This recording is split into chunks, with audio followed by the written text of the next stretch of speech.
निवेश जितनी जल्दी शुरू हो सके फायदा उतना ही अधिक होता है। ये बात हमने भी सुनी है और आपने भी सुनी होगी। लेकिन बहुत लोगों का कहना होता है कि उनके पास निवेश या इन्वेस्टमेंट स्टार्ट करने के लिए पैसे ही नहीं हैं, तो वो निवेश कैसे स्टार्ट करें। लेकिन ये हमेशा ध्यान रखें कि निवेश शुरू करने या इन्वेस्टमेंट शुरू करने के पहले रेगुलर इन्वेस्टमेंट करने की आदत डालें। यदि आप प्रत्येक माह 1000 रुपये या 500 रुपये ही बचा सकते हैं, तो आपका इन्वेस्टमेंट का ट्रेवल, आपके निवेश की यात्रा बहुत आसानी से शुरू हो सकती है।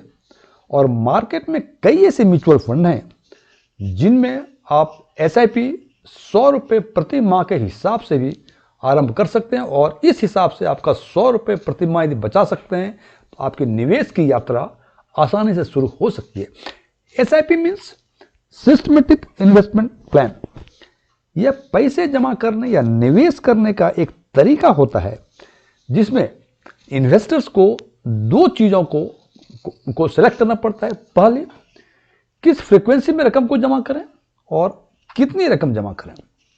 हालांकि एक कॉमन इन्वेस्टर्स को फ्रीक्वेंसी के बारे में, SIP के फ्रीक्वेंसी के बारे में एक आम भ्रम है कि SIP केवल मंथली फ्रीक्वेंसी पर ही होती है। जनाब, ऐसी बात नहीं है।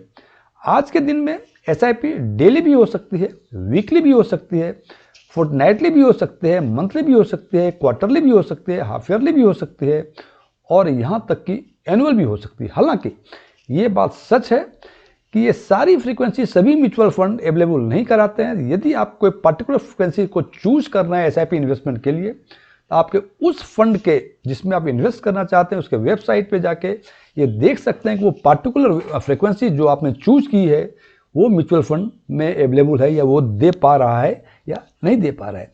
अब दूसरा पॉइंट्स कि कितनी रकम जमा करनी है, इसके बारे में एक कॉमन इन्वेस्टर्स को एक कॉमन मिथ है, एक सामान्य समस्या है। वो ये सोचते हैं कि यदि 2000, 4000, 5000 रुपये हमने किसी पर्टिकुलर इंटरवल के लिए मंथली SIP या फोर्टनाइटली SIP हम 10 वर्षों के लिए कर दिया तो इस रकम को ना हम कम कर सकते हैं ना अधिक कर सकते हैं। जनाब, बिल्कुल नहीं।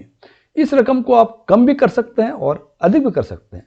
जहाँ तक अधिक करने का सवाल है, आप दो तरह से इसको अधिक कर सकते हैं। पहला तो ये करना पड़ेगा आपको कि किस फ्रीक्वेंसी में, एनुअल, हाफ ईयर या क्वार्टरली इस पैसे को बढ़ाना चाहते हैं, और दूसरा कितना बढ़ाना चाहते हैं। कितना बढ़ाने का मतलब हो सकता है ये फिक्स रकम हो कि 1000 रुपये हर 6 महीने में बढ़ा दें, या 2000 रुपये हर साल में बढ़ा दें, या ये हो सकता है कि जो आपका इनिशियल SIP का इंस्टॉलमेंट है उसका परसेंटेज चेंज करने। फॉर एग्जांपल, यदि आपने 5000 रुपये की SIP, मंथली SIP शुरू की है और आप चाहते हैं कि हर वर्ष 10% इंस्टॉलमेंट का ऐड हो जाए, इसका मतलब पहले 12 महीने आपके 5000 रुपये प्रति माह के हिसाब से SIP कटेंगी, और 13वें महीने से यानी दूसरे साल के आरंभ से उसमें 500 रुपये और जुड़ जाएंगी, बिकॉज कि आपने 10% का एक फिक्स कर रखा है अपने इनिशियल इंस्टॉलमेंट का। मतलब 13वें महीने से आपका 5500 रुपये प्रति माह के हिसाब से अगले 12 महीने के लिए कटेगा। फिर 27वें महीने के बाद फिर उसमें 500 रुपये, 550 रुपये और जुड़ जाएंगे। इस हिसाब से ये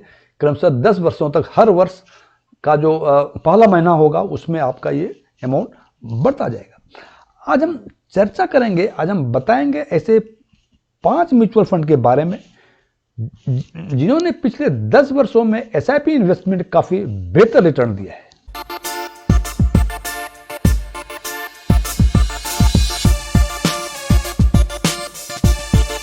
सबसे पहला फंड है निप्पॉन इंडिया का स्मॉल कैप फंड। ये 5 सितंबर 2010 को ये लॉन्च हुआ था।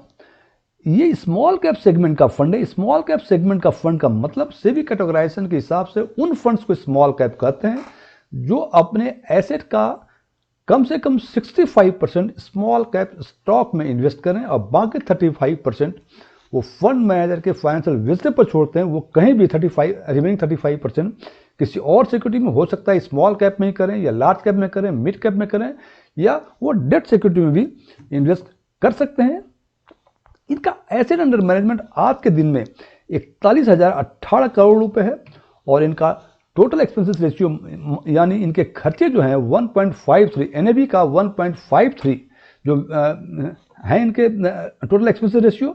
और यदि आपने 10 वर्ष पहले 2000 रुपये के हिसाब से मंथली एसआईपी स्टार्ट की होती तो आज के दिन में जब आपने 2,40,000 रुपये जमा किए होते और आज के दिन में ये रकम 9,03,797 रुपये हो जाती है। दूसरा फंड है क्वांट स्मॉल कैप।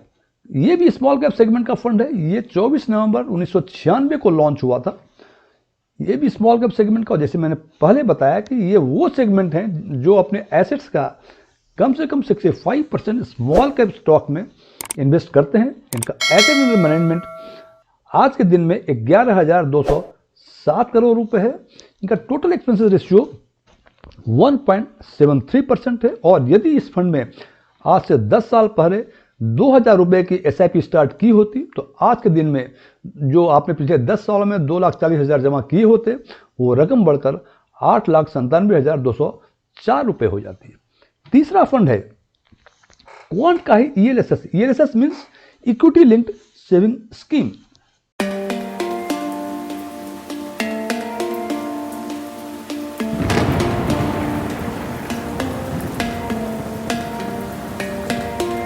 यह फंड 1 अप्रैल 2000 को लॉन्च हुई थी और ये ईएलएसएस सेगमेंट में, ईएलएसएस जैसे मैंने बताया, इक्विटी लिंक्ड सेविंग स्कीम यानी सेबी कैटेगराइजेशन के हिसाब से इनके एसेट्स का 80% जो फंड इन्वेस्ट होगा वो ईएलएसएस 2005 के ऑर्डिनेंस के हिसाब से इन्वेस्टमेंट होगा। और इनका एसेट अंडर मैनेजमेंट आज के दिन में 5,165 करोड़ है और टोटल एक्सपेंसेस रेशियो 1.83% है।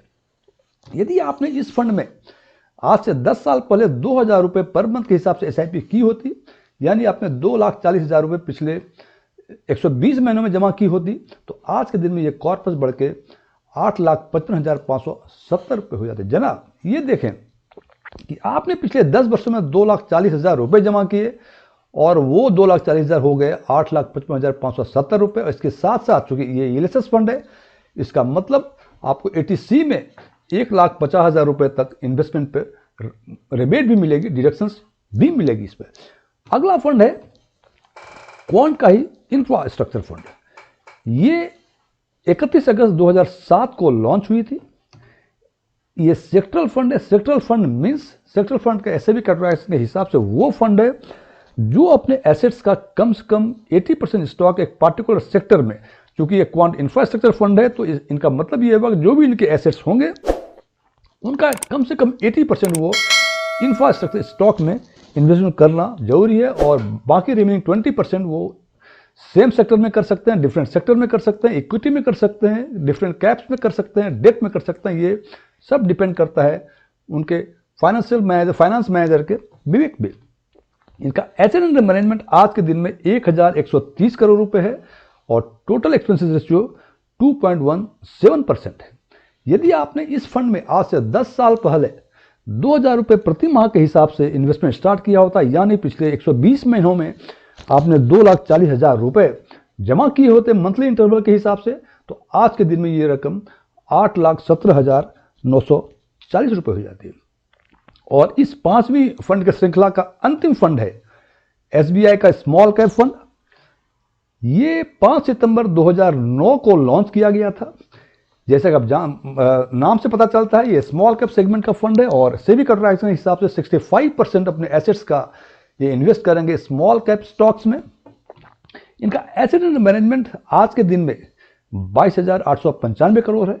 इनका टोटल एक्सपेंसेस रेशियो 1.73% है और इस फंड में यदि आज से 10 साल पहले आपने 2,000 रुपये प्रति माह के हिसाब से, यानी पिछले 120 महीनों में 2,40,000 रुपये जमा किए होते, तो आज के दिन में ये कॉर्पस बढ़ के 7,56,373 रुपये हो जाती है।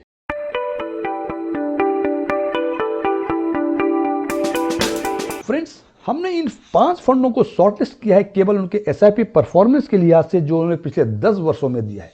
लेकिन ये हमेशा ध्यान रखें कि फंड को सिलेक्ट करने के लिए केवल परफॉर्मेंस ही एकमात्र पैरामीटर नहीं है। हालांकि ये बात सच है कि परफॉर्मेंस बहुत इंपॉर्टेंट पैरामीटर है, लेकिन इसके साथ साथ जो दूसरा इंपॉर्टेंट पैरामीटर है वो है इन फंड्स के साथ रिस्क जो एसोसिएटेड हैं उसको भी ध्यान रखना चाहिए। सो हमेशा ध्यान रखें जब फंड को सिलेक्ट करें तो परफॉर्मेंस और उस फंड के साथ एसोसिएटेड रिस्क दोनों के मिला के जो फंड आपको बेहतर दिखता हो उसी को सिलेक्ट करें।